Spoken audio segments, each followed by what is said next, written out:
Cette petite fille perd sa vie pour une pièce de 100 francs. Est-ce qu'une pièce de 100 francs vaut une vie? Cette petite fille allait à l'école, à bout de chemin, elle a ramassé une pièce de 100 francs. Elle a mangé 50 francs. Et gardé l'autre 50 francs dans ses poches. Arrivée à l'école, elle n'arrivait plus à poser son sac. Elle explique à sa maîtresse, Madame, mon sac pèse. La maîtresse retire le sac sur le dos de l'enfant fatigué. La maîtresse n'arrive pas à retirer le sac sur le dos de l'enfant. La maîtresse ouvre le sac et voit les billets remplis dans le sac. Elle demande à l'enfant, qu'est-ce qui s'est passé? L'enfant dit qu'elle a ramassé une pièce de 100 francs dans la rue et elle a mangé 50. Et il y a le reste des 50 chez elle. Arrivée à l'école, elle voit l'argent plein dans son sac. On était plus concentrés dans le match, on était plus concentrés dans la défaite de Cameroun contre la Suisse sur un but. On était tous versés sur Ebolo. Pourtant, il est à l'étranger, il fait sa vie tranquillement. On a oublié même nos propres réalités de la vie, nos propres situations que nous rencontrons tous les jours. On est resté indiscret sur le départ de cette petite fille. On n'a même pas parlé de ça. On était plus concentrés sur le football. Mon Dieu, pourquoi cette petite fille, elle était encore très naïve. La maîtresse demande où vivent tes parents. Elle montre la maison de ses parents. Elle part et montrer la maison de ses parents. Arrivée à la maison, les parents ouvrent le sac et voient l'argent plein dans le sac. Oh mon Dieu!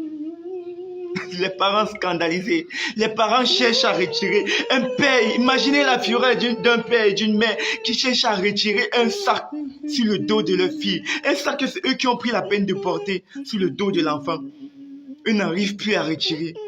Ils se sont battus, ils ont fait tout leur possible. L'enfant a rendu l'âme.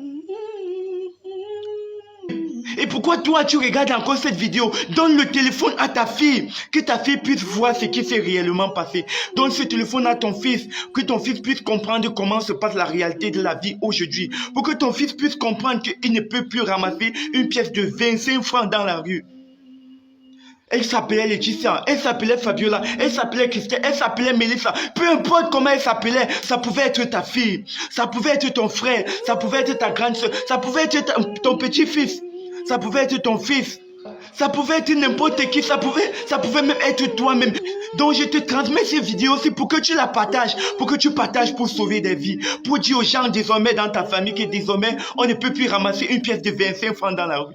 On ne peut plus ramasser une pièce de 50 francs dans la rue. Regardez comment cette petite fille si naïve porte un poids sur ses épaules. Elle n'a pas seulement porté le poids de quitter la vie, mais elle nous enseigne. Prenons seulement le sens positif des choses. Cette petite fille est partie en racontant son histoire. Faudrait pas qu'elle parte en vain. Faudrait pas que son histoire reste juste dans les trous. Faudrait pas que ça reste calé à Bonabéry. Faudrait que cette histoire marche jusqu'aux États-Unis. Faudrait que cette histoire soit diffusée dans le monde entier.